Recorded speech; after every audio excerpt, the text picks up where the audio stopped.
Welcome बडी, स्वागत है आप लोगों का। गुड इवनिंग, नमस्ते, नमस्कार। मेरे चरणों में आप लोगों का प्रणाम। ठीक है, शुरू करते हैं। आज केमिस्ट्री का एक नया चैप्टर है, पॉलीमर्स। उसको प्यार से बहुलक भी कहा जाता है, बहुलक एंड एवं plastic, polymers and plastic. Chemistry 7th class का ये चैप्टर है। इसमें से वैसे तो आज तक सिर्फ 2 ही बार एक एक क्वेश्चन करके पेपर 2 में पूछा है, साइंस के पार्ट में। इसीलिए इसको जल्दी ख़त्म करेंगे। आई थिंक 2 क्लासेस में इसको ख़त्म कर देंगे। वेरी इजी, कुछ भी इसमें नोट करने वाली चीज़ नहीं है।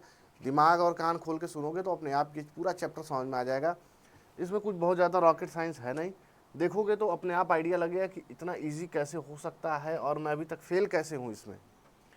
पॉलीमर्स क्या होता है? It is a very big molecule form by combination of large molecules. बहुत सी छोटी छोटी इकाइयों से मिलकर बना उच्च अणुभार वाले यौगिक बहुलक कहते हैं। The small molecules which join together to form a polymer are called monomer. अब देखो ये होता क्या है, लेट मी एक्सप्लेन। पढ़ोगे तो शायद उतना डिटेल समझ में नहीं आए। ये क्या है? ये मोनोमर है।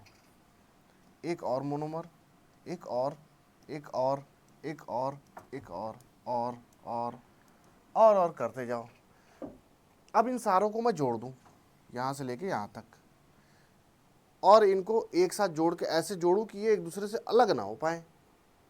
तो ये क्या बन गया टोटल? ये एक टोटल बन गया क्या? एक पॉलीमर, इतना बड़ा एक धागा बन गया। ये समझ लो, ये एक धागा बन गया जो कि दिखने में तो इतना बड़ा भी दिख रहा है कि आपको नहीं, लेकिन अगर मैं ये जो इनको जोड़ा हूँ जिस रस्सी से या फिर जिस भी चीज़ से बांधा हूँ उसको अगर पतला कर दूँ तो क्या ये एक रस्सी जैसा नहीं दिखेगा, पतला सा? कभी भी रस्सी की आपने देखी होगी कि बड़े बड़े ग्राउंड्स में रस्सियाँ बनाई जाती हैं, पतले पतले से धागों को लेकर उसको लपेटा जाता है, फिर वो जाके एक मोटी रस्सी बनती है। उसी तरह जो लोग भी अपने माँ का मंगलसूत्र बेच के कोर्स खरीद के पढ़ रहे हैं, और मैं उनको फ्री में पढ़ा रहा हूँ, अपनी मम्मी का मंगलसूत्र उठाओ और देखो कि छोटे छोटे छोटे छोटे मोतियों को ऐसे कैसे कैसे एकदम ज्वाइन कर करके पास पास पास पास एक ब्लैक कलर की माला बनाई जाती है।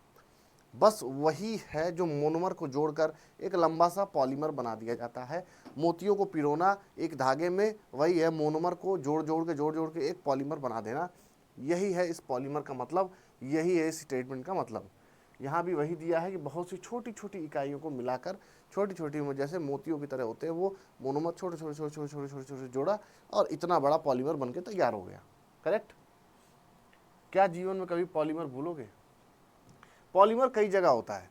देखो किस तरह का पॉलीमर कहाँ होता है।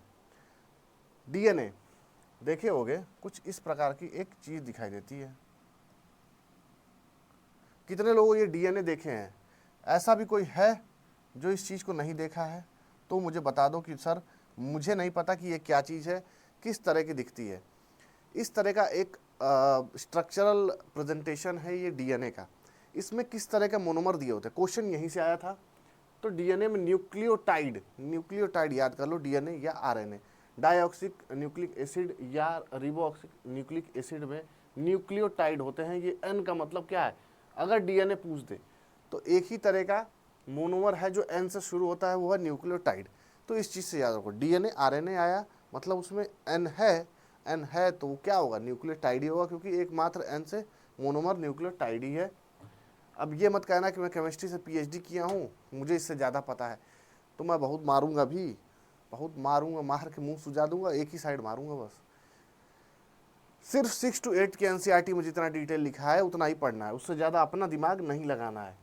प्रोटीन जो खाते हैं जिससे बाइसेप्स वगैरह बनती है, एक चीज़ याद रखो, सिर्फ कहते हैं ना कि ये चीज़ मत खाओ, वेजिटेरियन खाना मत खाओ, उसमें प्रोटीन के सोर्सेस कंप्लीट नहीं है, उसमें अमाइनो एसिड प्रोफाइल जो है कंप्लीट नहीं है।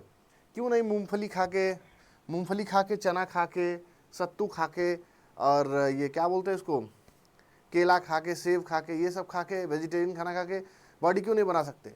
मसल्स बनाने के लिए आपको एक proper complete amino acid profile होनी चाहिए। 56 तो हैं, और जिसमें से 26 एसेंशियल्स होती हैं। अब वो 26 तो वेजिटेरियन खाना में होती नहीं है।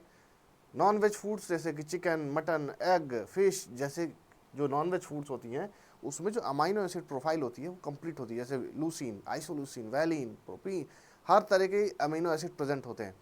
तो ये छोटे छोटे होते हैं, ये छोटे छोटे होते हैं। मान लो ये आइसोलूसीन, लूसीन, कई सारे अमाइनो एसिड अलग अलग हो गए। ठीक, अब ये एक साथ जुड़ गए तो ये क्या बना दिए, एक कंप्लीट प्रोटीन स्ट्रक्चर बना के चलेंगे। तो जहां प्रोटीन पूछ ले समझ जाना कि अमाइनो एसिड पूछ रहा है कि व्हाट आर द मोनोमर्स, क्या है वो मोनोमर जो कि प्रोटीन में प्रेजेंट होते हैं, जिनको जोड़ जोड़ के एक पॉलीमर बनता है प्रोटीन। तो वो क्या है, amino acid profile.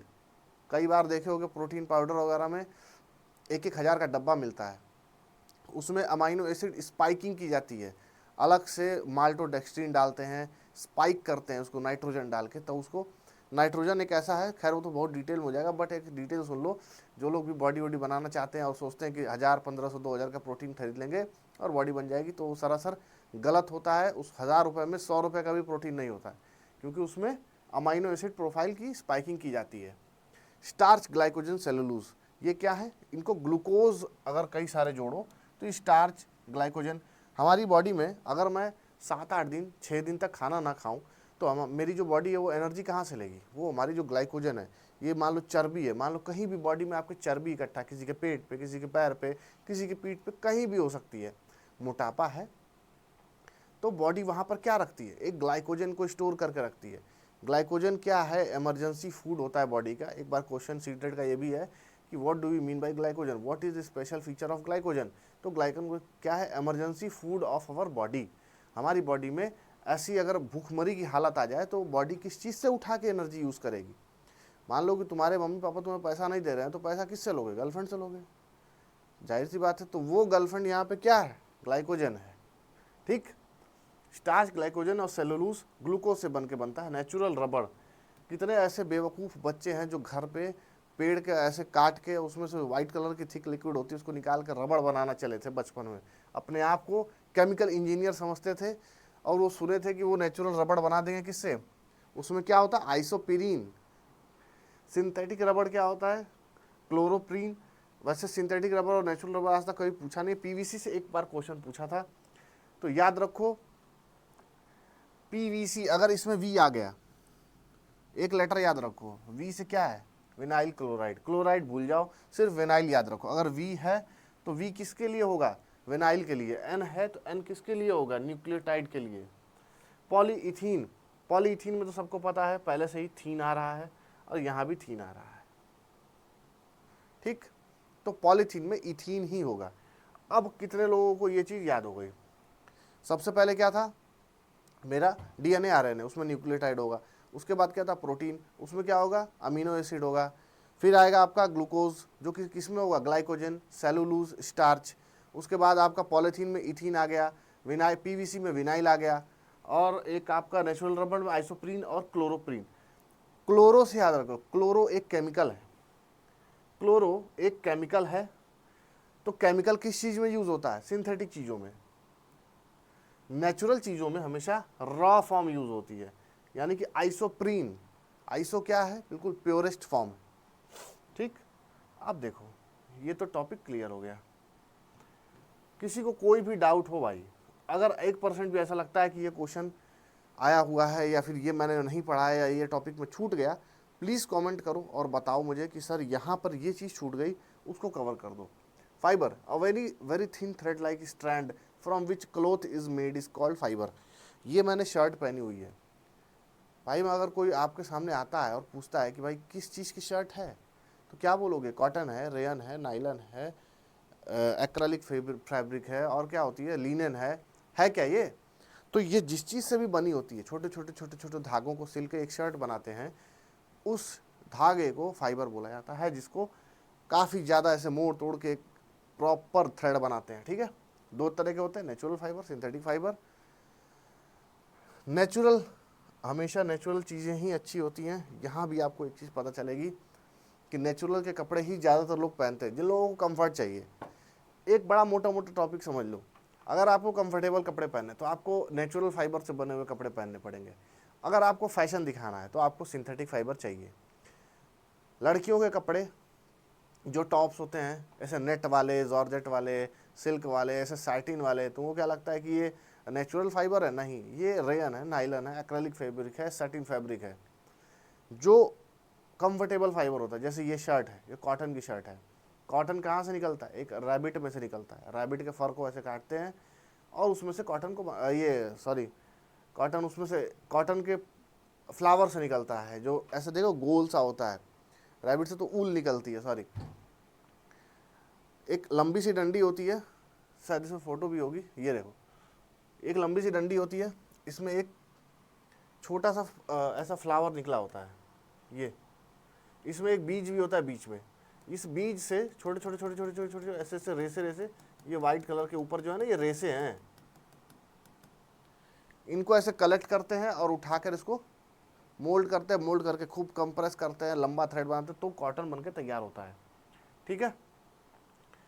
The fibre obtain from plants and animals are called natural fibres. आगे समझाऊंगा कि कौन कौन से हैं। एक तो पश्मीना हो गया, जैसे वूल हो गया, सिल्क हो गया, सिल्क सिल्क फॉर्म से निकलता है, वूल हो गया वो गोट से निकलता है, शीप से निकलता है। आपका कॉटन आपको पता ही दिया कि मैंने कॉटन के पेड़ से निकलता है। कॉटन, सिल्क, वूल, जूट। जूट की खेती होती है, ऐसे लंबे लंबे से ऐसे लटका के रखते हैं जूट के बैग। वो देखो जिसमें बड़े बड़े आलू के कार्ट भर के बोरे आते हैं, 50-50 किलो वाले आलू, वो वाला जो भूरे रंग के बोरे होते हैं, जो कि हमारे घरों में ऐसे मैट के तौर पे बिछाए जाते हैं। अगर आपके घर में डोर मैट में जूट का बोरा नहीं रखा है तो आप मिडिल क्लास नहीं है। यहाँ मैं 100% ये चीज़ श्योरिटी के साथ कह सकता हूँ। Synthetic fibre, the man made fibre produce from chemical substances. अब कुछ फाइबर ऐसे हैं जिनको मैं केमिकल्स डालूंगा, वो जब सूखेंगे एक रेशे का फॉर्म लेंगे, उसको मैं कंप्रेस करके थ्रेड करके और लंबा सा फाइबर बना दूंगा या छोटा फाइबर बना दूंगा। वो हमारे क्या होते हैं? केमिकल यानी सिंथेटिक फाइबर होते हैं। कॉटन का पेड़, ऐसे कॉटन की खेती की जाती है, खूब लंबी सी एक फील्ड होती है, उसका कई सारे छोटे छोटे छोटे छोटे होते हैं। अब इसमें जाएंगे लोग, कॉटन को ले आएंगे, कंप्रेस करेंगे, इसको थ्रेड बनाएंगे और कॉटन बनके तैयार। पश्मीना, ये एक ईवीएस सीटेड पेपर 1 की ईवीएस का भी एक क्वेश्चन है। पश्मीना शॉल से क्वेश्चन आएगा, ईवीएस क्लास 2nd या 3rd में ये क्वेश्चन है, डेफिनेटली आएगा कि pashmina shawl is obtained by Kashmiri goat. ये चीज़ याद रखना, कश्मीरी गोट होती है जिसका नाम कैशमीरी है, कैशमीरी। ये देख रहे हो, ये एक खाने वाली चीज़ नहीं है, इससे हम पश्मीना शॉल के लिए ऊल बनाते हैं। ठीक, ये क्या है? नेचुरल फाइबर है। Angora wool is obtained from a rabbit, एक रैबिट है।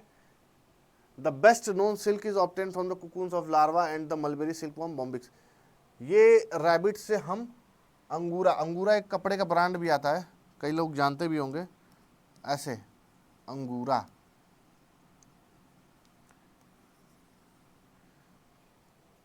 शुरुआत में जब अंगूरा ब्रांड की स्टार्टिंग हुई थी तो वो लोग काफ़ी इसका वो भी करते थे, पालन भी करते थे, पशुपालन में रैबिट को।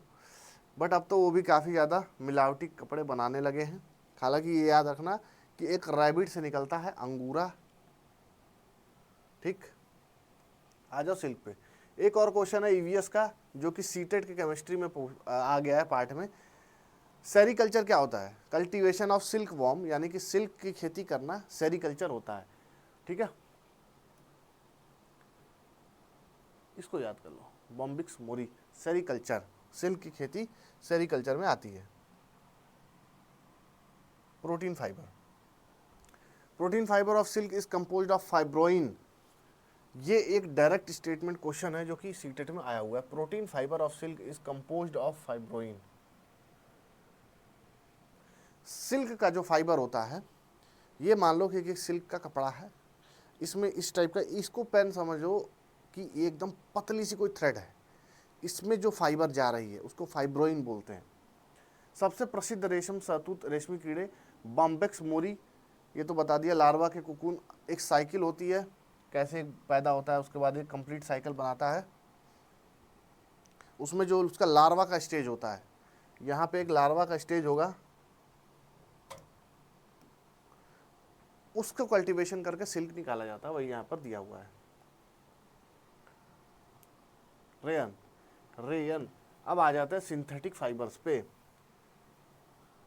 जो स्कूल के बच्चे पढ़ते हैं उनकी शर्ट देखना, गवर्नमेंट स्कूल के देखना ज़्यादातर। अब तो काफ़ी जो रिच स्कूल्स हैं उनमें तो भाई बच्चे टीचर से भी ज़्यादा महंगे महंगे कपड़े पहन के आते हैं, लेकिन जो सरकारी स्कूल है उसमें सस्ते सस्ते कपड़े पहनते हैं। तो उनकी जो शर्ट होती है आप देखोगे वो तो ट्रांसपेरेंट होती है, इसको एक सूडो कॉटन भी बोलते हैं। सूडो कॉटन कह लो या फिर एक आर्टिफिशियल शर्ट कह लो, काफ़ी स्लिपरी सा होता है, सिल्क जैसा ही दिखता है लेकिन सिल्क होता नहीं है, ये होता है गर्मी क्रिएट करता है शरीर में, क्योंकि ये सिंथेटिक फाइबर है। ये एक पहला सिंथेटिक फाइबर है। Rayon is obtained by the chemical treatment of wood pulp. पेड़ की छाल देखे होगे, पेड़ की छाल होती है साइड साइड में ऐसे नहीं उभरी उभरी सी रहती है, जैसे लगता है गिर जाएगी। उस छाल को पानी में डाल के उसको फुला के उसके केमिकल ट्रीटमेंट को करके फिर हम रेयन निकालते हैं, तब जाके कहीं वो एक रेयन की शर्ट या रेयन की पैंट बन के तैयार होती है। यही रेयन फाइबर है। नायलॉन इज अ पॉलीअमाइड, यह एक पॉलीअमाइड है। ये एक फर्स्ट फुली सिंथेटिक, मतलब नायलॉन के कपड़े सबसे ज़्यादा बेकार होते हैं। समझ लो नायलॉन के कपड़े पहनना और अपनी स्किन की ऐसी तैसी करना दोनों बराबर है। फुली सिंथेटिक फाइबर है ये। अगर आपसे क्वेश्चन पूछता है सीटेट में कि which is the fully synthetic fibre, तो फुली सिंथेटिक फाइबर में क्या मार के चले आओगे? नायलॉन।